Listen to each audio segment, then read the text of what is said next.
Assalamualaikum warahmatullahi wabarakatuh. Perkenalkan, nama saya Nurmin dengan NIM 24650029. Di sini saya akan menjelaskan materi 4 mikrokontroler, yaitu jenis-jenis perangkat mikrokontroler. Klasifikasi berdasarkan arsitektur terbagi atas dua. Yang pertama itu ada arsitektur Harvard dan arsitektur Neumann. Arsitektur Harvard ini yaitu memisahkan memori program dan memori data. Dengan pemisahan ini, mikrokontroler dapat mengakses instruksi dan data secara bersamaan sehingga kinerja menjadi lebih cepat, dan arsitektur ini banyak digunakan pada mikrokontroler modern seperti AVR dan ARM. Selanjutnya itu arsitektur Neumann. Berbeda dengan Harvard, arsitektur Neumann ini menggunakan satu jalur memori untuk program dan data. Keunggulannya adalah struktur yang lebih sederhana, namun kecepatan akses relatif lebih lambat karena jalur digunakan secara bergantian. Selanjutnya itu klasifikasi berdasarkan lebar data. 8 bit, 16 bit, dan 30 bit. Untuk 8 bit ini, contohnya ATmega 32.8p. Cocok untuk aplikasi sederhana dan pembelajaran, sedangkan 16 bit ini digunakan untuk aplikasi dengan efisiensi daya lebih baik. Dan 32 bit ini digunakan untuk aplikasi performa tinggi dan IoT. Selanjutnya, mikrokontroler AVR. ATmega 328p merupakan mikrokontroler AVR 8 bit yang sangat populer karena digunakan pada Arduino Uno. Mikrokontroler ini menggunakan arsitektur Harvard dan teknologi RISC sehingga efisien dan mudah diprogram.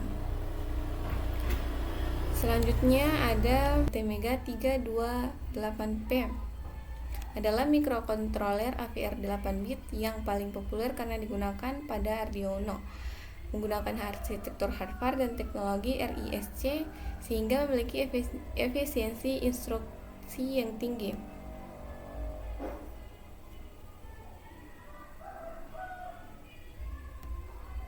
Selanjutnya itu ada ATmega 2560. ATmega 2560 adalah versi besar dari ATmega 328p dan digunakan pada Arduino Mega. Cocok untuk proyek kompleks yang membutuhkan banyak pin dan memori besar atau jauh lebih besar. Selanjutnya itu ada ATtiny 85. ATtiny 85 ini merupakan mikrokontroler AVR mini dengan ukuran kecil dan konsumsi daya rendah dan sangat cocok untuk sensor kecil atau wearable device dan proyek IoT sederhana. Selanjutnya itu ada mikrokontroler pitch. Mikrokontroler pitch 16 F877A ini adalah mikrokontroler 8 bit yang banyak digunakan di dunia pendidikan dan industri kecil. Mikrokontroler ini dikenal stabil dan memiliki dokumentasi lengkap. Selanjutnya ada pitch 16 F877A, adalah mikrokontroler 8 bit dari keluarga pitch 16 yang sangat populer dan populer di dunia pendidikan dan industri skala kecil karena stabil dan mudah didapat dan dokumentasinya itu lengkap. Selanjutnya ada pitch F877A, merupakan mikrokontroler 8 bit dari keluarga pitch 18 namun dengan fitur jauh lebih canggih dibanding dengan pitch 16 F877A. Dan seri ini populer karena mendukung USB 2.0 sehingga sangat sering dipakai untuk perangkat yang terhubung ke komputer. Selanjutnya itu mikrokontroler ARM Cortex-M. Contoh seri STM32F103 adalah mikrokontroler 32 bit berbasis ARM Cortex-M3 yang banyak digunakan karena performa tinggi dan hemat daya dan cocok untuk aplikasi industri dan robotika menengah. Selanjutnya,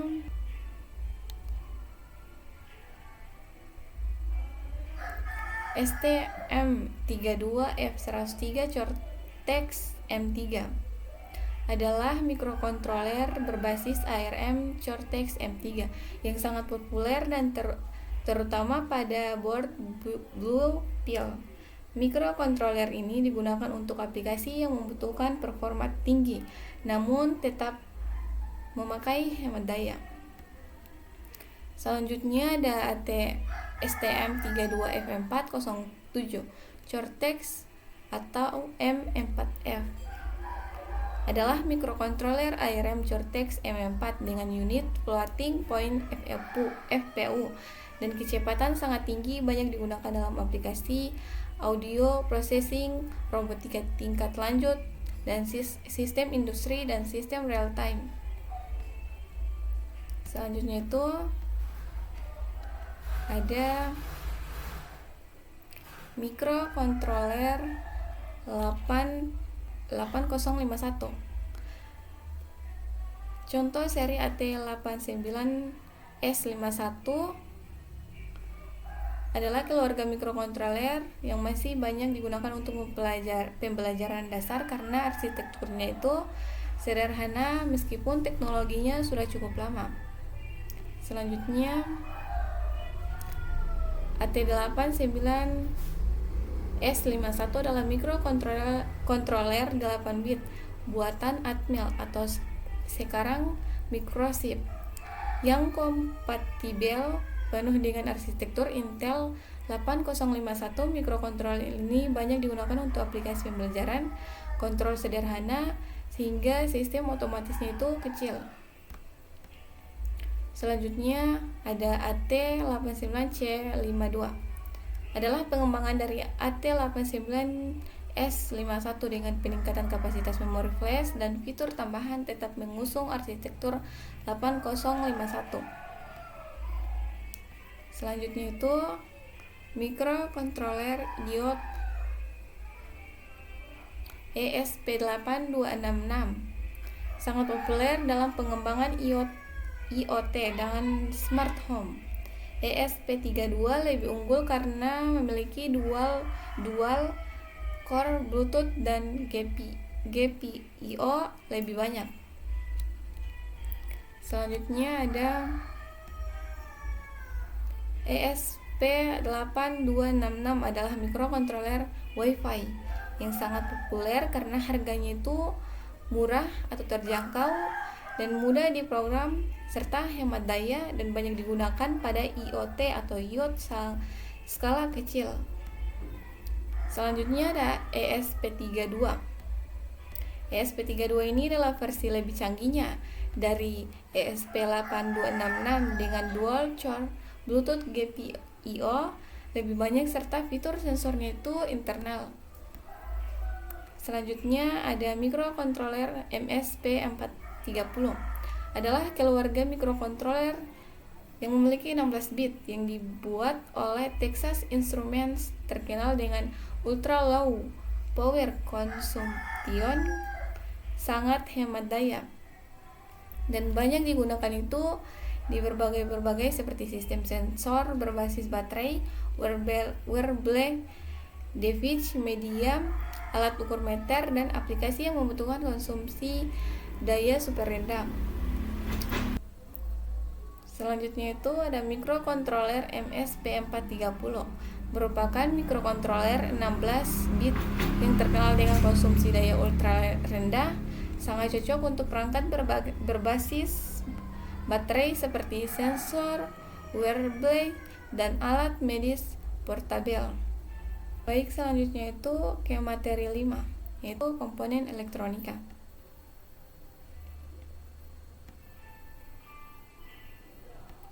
Poin pertama itu resistor. Apa itu resistor? Resistor adalah salah satu komponen elektronika yang berfungsi untuk memberikan hambatan terhadap aliran arus listrik. Dalam rangkaian listrik, dibutuhkan resistor dengan spesifikasi tertentu, seperti besar hambatan arus maksimum yang boleh dilewatkan dan karakteristik hambatan terhadap suhu dan panas. Dan resistor juga memberikan hambatan agar komponen yang diberi tegangan tidak dialiri dengan arus yang terlalu besar, serta dapat digunakan sebagai pembangkit tegangan. Selanjutnya itu ada kapasitor. Kapasitor adalah komponen elektronik yang berfungsi untuk menyimpan muatan listrik. Salah satu jenis kapasitor adalah kapasitor keping sejajar. Kapasitor ini terdiri dari dua buah keping metal sejajar yang dipisahkan oleh isolator yang disebut dielektrik. Bila kapasitor dihubungkan ke baterai, maka kapasitor terisi sehingga beda potensial antara kedua terminalnya sama dengan tegangan baterai. Jika baterai dicabut, muatan listrik akan habis dalam waktu yang sangat lama. Terkecuali itu bila sebuah konduktor dihubungkan pada dua terminal kapasitor, maka kapasitor ada yang berpolarisasi dan tidak. Kapasitor yang umumnya digunakan adalah elektronik kapasitor LCO dan kapasitor Maillard dan keramik. Selanjutnya itu ada materi dioda. Dioda adalah komponen semikonduktor yang hanya mengalir arus satu arah. Fungsi utama dioda adalah sebagai penyearah arus, yaitu mengubah arus bolak-balik AC menjadi arus searah DC. Dioda banyak digunakan pada adaptor dan rangkaian satu daya. Selanjutnya itu materi LED. LED merupakan komponen yang dapat memancarkan cahaya ketika dialiri arus listrik. LED bekerja seperti dioda, namun menghasilkan energi cahaya. LED bersedia dalam berbagai warna dan banyak digunakan sebagai indikator pada rangkaian elektronik. Dalam penggunaannya, LED harus dipasang dengan resistor agar tidak rusak akibat arus berlebih. Selanjutnya itu ada LED matrix. LED matrix atau dot matrix adalah kumpulan LED yang disusun dalam baris dan kolom. Komponen ini digunakan untuk menampilkan teks, angka, atau animasi sederhana sebagai baris dan kolom dikontrol oleh mikrokontroler seperti Arduino. Selanjutnya itu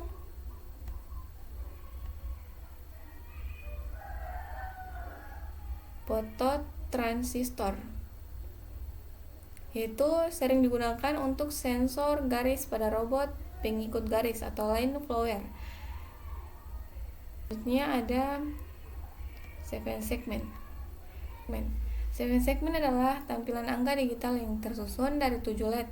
Terdapat dua jenis 7 segment, yaitu common cathode dan common anode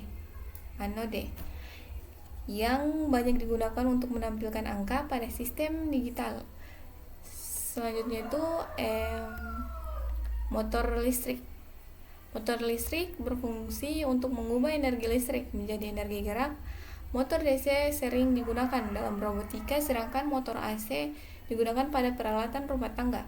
Motor DC ini memerlukan driver agar dapat dikendalikan dengan aman oleh mikrokontroler.